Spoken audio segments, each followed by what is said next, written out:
السلام علی سید المرسلین اما بعد فاعوذ باللہ من الشیطان الرجیم بسم اللہ الرحمن الرحیم الصلاۃ والسلام علیک یا رسول اللہ وعلی آلک واصحابک یا حبیب اللہ۔ آج انشاءاللہ ہم اللہ تبارک و تعالی جل جلالہ کے فضل و کرم سے سورہ توبہ کی آیت نمبر 23 اور 24 کا ترجمہ و تفسیر پڑھنے سننے کی سعادت حاصل کریں گے۔ اعوذ باللہ من الشیطان الرجیم بسم اللہ الرحمن الرحیم یا ایہا الذین آمنوا لا تتخذوا آباءکم وإخوانکم اولیاء ان استحبوا الکفر علی الایمان ومن یتولہم منکم فاولئک هم الظالمون۔ ترجمہ کنز العرفان: اے ایمان والو، اپنے باپ اور اپنے بھائیوں کو دوست نہ سمجھو، اگر وہ ایمان کے مقابلے میں کفر کو پسند کریں، اور تم میں جو کوئی ان سے دوستی کرے گا وہی ظالم ہے۔ جب مسلمان کو مشرکین سے ترک موالات کا حکم دیا گیا تو بعض لوگوں نے کہا کہ یہ کیسے ممکن ہے کہ آدمی اپنے باپ بھائی وغیرہ قرابت داروں سے تعلق ترک کرے۔ اس پر یہ آیت کریمہ نازل ہوئی اور بتایا گیا کہ کفار سے موالات یعنی قلبی محبت کا تعلق جائز نہیں، چاہے ان سے کوئی بھی رشتہ ہو۔ اگر باپ بھی کفر اختیار کرے گا تو فرمایا بیٹا مسلمان ہے تو اس کا اپنے کافر باپ کے ساتھ کوئی بھی تعلق نہیں ہے۔ اسی طرح اگر بیٹا کافر ہے، باپ مسلمان ہے تو اس کا اپنے بیٹے کے ساتھ کوئی بھی تعلق نہیں ہے۔ تو فرمایا محبت جو ہوتی ہے یہ ایمان والے کی ایمان والے ہی سے ہوتی ہے، کافر سے کوئی بھی محبت نہیں ہے۔ اللہ تعالیٰ کے نافرمانوں یعنی کافروں، بے دینوں، گمراہوں کے ساتھ میل جول، رسم رواج، مودت و محبت، ان کی ہاں میں ہاں ملانا، ان کی خوشامد میں رہنا سب ممنوع ہے۔ اللہ تبارک و تعالیٰ جل جلالہ ایک اور مقام پر ارشاد فرماتا ہے، ترجمہ کنز العرفان: اور ظالموں کی طرف نہ جھکو ورنہ تمہیں آگ چھوئے گی۔ ایک اور مقام پر اللہ تبارک و تعالیٰ نے ارشاد فرمایا، اگر شیطان تمہیں بلائے تو یاد آنے کے بعد ظالموں کے پاس مت بیٹھو۔ حضرت ابو ہریرہ رضی اللہ تعالیٰ عنہ سے روایت ہے، نبی پاک صلی اللہ تعالیٰ علیہ وسلم نے ارشاد فرمایا، ایاکم و ایاہم لا یضلونکم ولا یفتنونکم، ان سے الگ رہو، انہیں اپنے سے دور رکھو، کہیں وہ تمہیں بہکا نہ دیں، وہ تمہیں فتنے میں نہ ڈال دیں۔ یعنی اگر باپ بھی کافر ہے تو فرمایا اس سے بھی دور رہو کہ کہیں یہ تمہیں دھوکے میں نہ ڈال دے۔ حضرت عبداللہ بن عمر رضی اللہ تعالیٰ عنہما سے روایت ہے، نبی پاک صلی اللہ تعالی وسلم نے ارشاد فرمایا، سرکار نے فرمایا اگر یہ بیمار ہوں تو ان کی عیادت نہ کرنا، اگر مر جائیں تو ان کے جنازے میں شامل نہ ہونا۔ یعنی گمراہ لوگ، بد دین لوگ جو ہیں، بد مذہب جو ہیں، فرمایا اگر بیمار ہو جائیں تو ان کی عیادت نہ کرو، اگر مر جائیں تو ان کے نماز جنازہ میں شرکت نہ کرو۔ ایک اور حدیث پاک میں یہاں تک بھی آیا ہے کہ اگر یہ تمہیں سلام کریں تو ان کے سلام کا جواب بھی نہ دو۔ یہ حدیث حضرت جابر بن عبداللہ رضی اللہ تعالیٰ عنہ سے مروی ہے۔ اس میں مزید یہ الفاظ بھی ہیں، سرکار دو عالم صلی اللہ علیہ وسلم نے فرمایا اگر تم سے ملیں تو انہیں سلام نہ کرو۔ حضرت عبداللہ بن مسعود رضی اللہ تعالیٰ عنہ سے روایت ہے، نبی پاک صلی اللہ تعالی وسلم نے ارشاد فرمایا، اللہ تعالیٰ نے میرے لیے میرے صحابہ کو منتخب فرمایا ہے، انہیں میرا ساتھی اور قریبی عزیز بنایا۔ ان قریب کچھ ایسے لوگ آئیں گے جو صحابہ کرام علیہم رضوان کی شان میں گستاخی کریں گے، انہیں برا بلا کہیں گے، اگر تم انہیں پاؤ تو ان کے ساتھ نکاح کرنا، نہ ان کے ساتھ کھانا پینا، نہ ان کے ساتھ نماز پڑھنا، اور نہ ہی ان پر نماز پڑھنا۔ کون سے لوگ؟ جو صحابہ کرام علیہم رضوان کی گستاخی کریں، صحابہ کرام کی شان میں توہین کریں، وہ کوئی بھی ایک بھی صحابی کیوں نہ ہو، چاہے وہ سیدنا امیر معاویہ رضی اللہ تعالی عنہ کی ذات ہو، علی المرتضیٰ کی ذات ہو، صدیق اکبر کی ذات ہو، فاروق اعظم کی ذات ہو، کوئی بھی صحابی رسول ہو، فرمایا جو صحابی رسول کا گستاخ ہو اس کے ساتھ نکاح بھی نہ کرو، اپنی بیٹی اس کے نکاح میں دو بھی نہ، اس سے رشتہ لو بھی نہ۔ اسی طرح فرمایا ایسے گستاخ کے ساتھ کھانا بھی نہ کھاؤ، ان کے ساتھ نماز بھی نہ پڑھو اور ان پر بھی نماز نہ پڑھو۔ یعنی ایسے بندے کا نماز جنازہ بھی نہ پڑھو، اگرچہ بظاہراً وہ اپنے آپ کو پیر صاحب کہتا ہے، مفتی صاحب کہتا ہے، کسی بھی صحابی رسول کا گستاخ ہے تو اس کے ساتھ کھانا پینا، میل جول رکھنا، اس کے پیچھے نماز پڑھنا، اس پر نماز پڑھنا، یہ سارے کا سارا نبی پاک صلی اللہ علیہ وسلم نے خود منع فرمایا ہے۔ ان آیات و حدیث کو سامنے رکھتے ہوئے ہمیں چاہیے کہ بد مذہبوں کے سائے سے بھی کوسوں دور رہیں، ان کے ساتھ اٹھیں بیٹھیں، نہ ان کی دعوتوں میں اور نہ ان کی غمی میں شریک ہوں۔ اللہ تعالیٰ ہمیں ان کے شر سے محفوظ فرمائے۔ قل ان كان آباؤكم وأبناؤكم وإخوانكم وأزواجكم وعشيرتكم وأموال اقترفتموها وتجارة تخشون كسادها ومساكين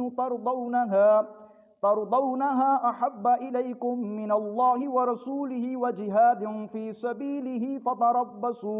فتربصوا حتى يأتي الله بأمره والله لا يهدي القوم الفاسقين۔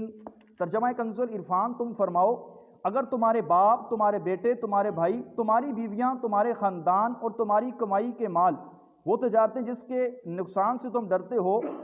تمہارے پسندیدہ مکانات تمہیں اللہ اور اس کے رسول اور اس کی راہ میں جہاد کرنے سے زیادہ محبوب ہیں تو انتظار کرو یہاں تک کہ اللہ اپنا حکم لائے، اور اللہ نافرمان لوگوں کو ہدایت نہیں دیتا۔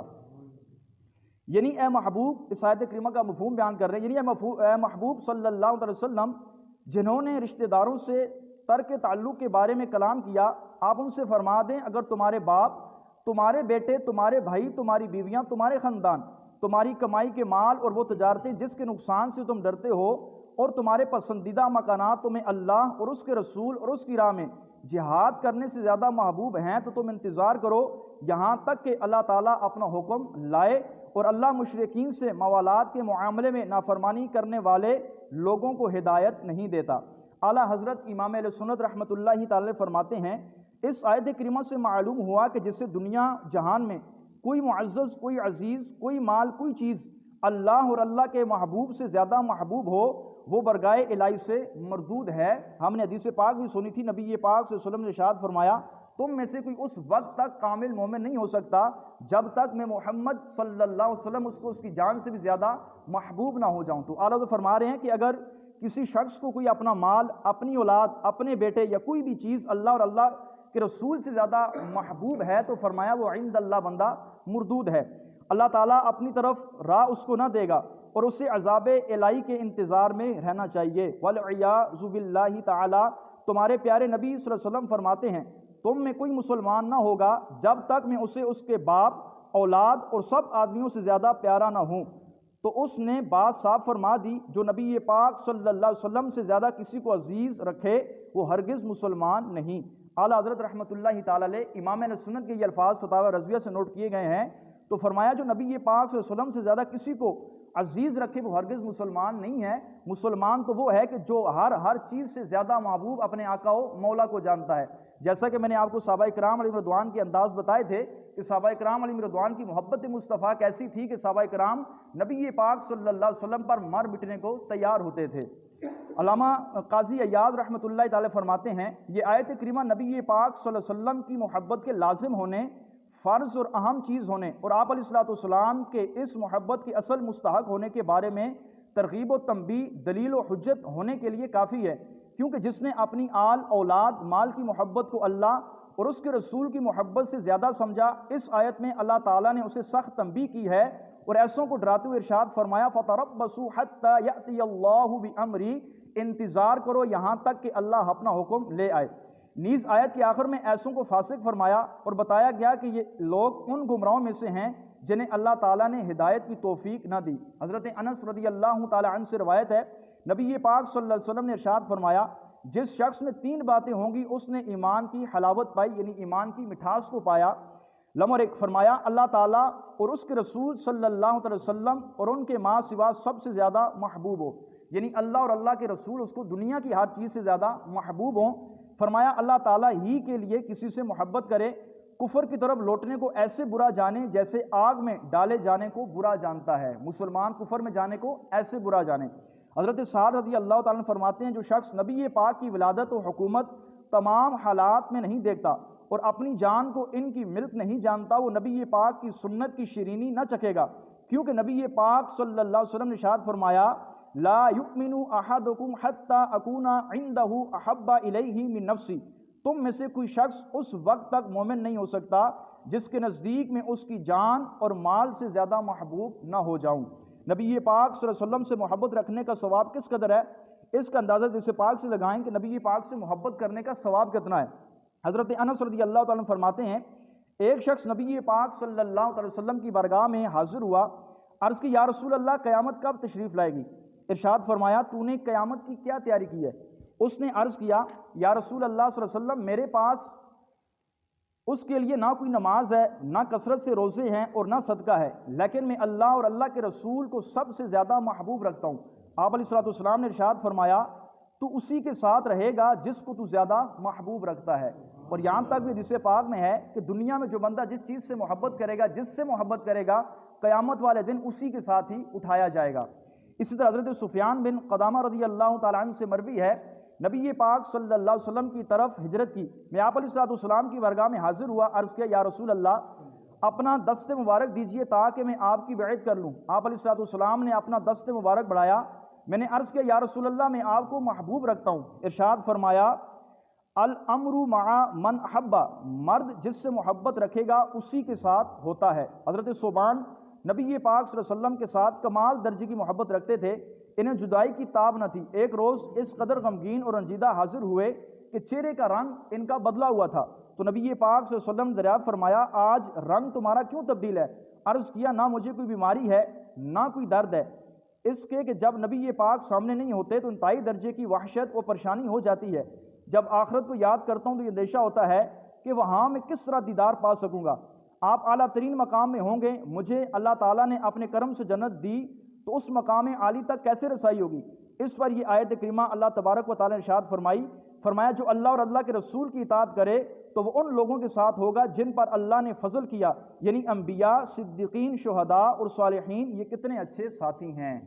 یعنی فرمایا جو دنیا میں اللہ اور اللہ کے رسول کی اطاعت کرے گا، نبی پاک سے محبت کرے گا، تو فرمایا قیامت والے دن ان مبارک ہستیوں کے ساتھ ہوگا۔ آگے درس کافی ہے، تھوڑا مختصر اور سماعت فرما لے۔ علماء کرام نے نبی پاک سے محبت کی کثیر علامات بیان فرمائی ہیں، چند علامتیں سنتے ہیں۔ فرمایا افعال و اقوال میں نبی پاک کی پیروی کرنا، یعنی نبی پاک صلی اللہ علیہ وسلم نے جو کام کرنے کا حکم دیا ہو انہیں کرنا، جن سے آپ علیہ الصلوۃ والسلام نے منع کیا ہو ان کاموں سے رک جانا، نبی پاک صلی اللہ علیہ وسلم کی سنت پر عمل کرنا، یہ سرکار سے محبت کی ایک علامت ہے۔ اسی طرح آپ علیہ الصلوۃ والسلام نے جس عمل کی ترغیب دی ہو اسے اپنے نفسانی اور شہوانی خواہشات پر ترجیح دینا، بکثرت نبی پاک کا ذکر جمیل کرنا، آپ علیہ الصلوۃ والسلام پر درود پاک پڑھنا، نبی مختار صلی اللہ علیہ وسلم کی سیرت طیبہ کا مطالعہ کرنا، یہ بھی نبی پاک صلی اللہ علیہ وسلم سے محبت کی ایک علامت ہے۔ کثرت سے نبی پاک کا ذکر کرنا، درود پاک پڑھنا اور آپ علیہ الصلوۃ والسلام کی سیرت طیبہ کا مطالعہ کرنا۔ الحمدللہ اہل سنت والجماعت مسلک حقہ بریلوی جو لوگ ہیں ان کے اندر چیزیں کثرت سے پائی جاتی ہیں۔ ہمارے یہاں نبی پاک کا ذکر بھی کثرت سے ہوتا ہے، درود و سلام بھی کثرت سے ہوتا ہے، اور نبی پاک کی سیرت طیبہ کا مطالعہ بھی کثرت سے ہوتا ہے۔ یہ ساری کی ساری چیزیں اللہ تعالیٰ نے اہل سنت کے حق میں رکھی ہیں۔ اسی طرح نبی پاک صلی اللہ علیہ وسلم کے وقت تعظیم و توقیر آپ علیہ الصلوۃ والسلام کی وجہ لانا اور اس میں گرامی سن کر انکساری کا اظہار کرنا، جس سے نبی پاک محبت رکھتے ہوں اس سے محبت کرنا۔ جب نبی پاک کا ذکر آ جائے، نبی پاک کا نامی اس میں گرامی آ جائے تو فرمایا وہاں تعظیم و توقیر سے اپنے سر کو جھکا لینا۔ جب نبی پاک کے مبارک دربار میں حاضری ہو اپنی آواز کو پست رکھنا، یہ ساری کی ساری چیزیں نبی پاک سے محبت کی علامات ہیں۔ اسی طرح فرمایا جس چیز سے اللہ اور اللہ کے حبیب نے دشمنی رکھی ہو اس سے دشمنی رکھنا، جس سے عداوت رکھی ہو اس سے کنارہ کشی کرنا۔ اسی طرح قرآن مجید سے محبت رکھنا، یہ بھی نبی پاک سے محبت رکھنا ہے، کیونکہ قرآن نبی پاک پر نازل کیا گیا۔ رسول اکرم صلی اللہ علیہ وسلم کی امت کے ساتھ شفقت و مہربانی سے پیش آنا، یہ بھی نبی پاک صلی اللہ علیہ وسلم سے محبت کی نشانیوں میں سے ایک نشانی ہے۔ تو اللہ تبارک و تعالیٰ جل جلالہ کی بارگاہ میں دعا ہے اللہ تعالیٰ ہم سب کو نبی پاک صلی اللہ علیہ وسلم کے ساتھ سچی پکی محبت کرنے کی توفیق عطا فرمائے، اپنی جانوں سے زیادہ عزیز اپنے آقا و مولا کو جاننے کی اللہ تعالیٰ ہم سب کو توفیق نصیب فرمائے، آمین بجاہ النبی الامین صلی اللہ تعالیٰ علیہ وسلم۔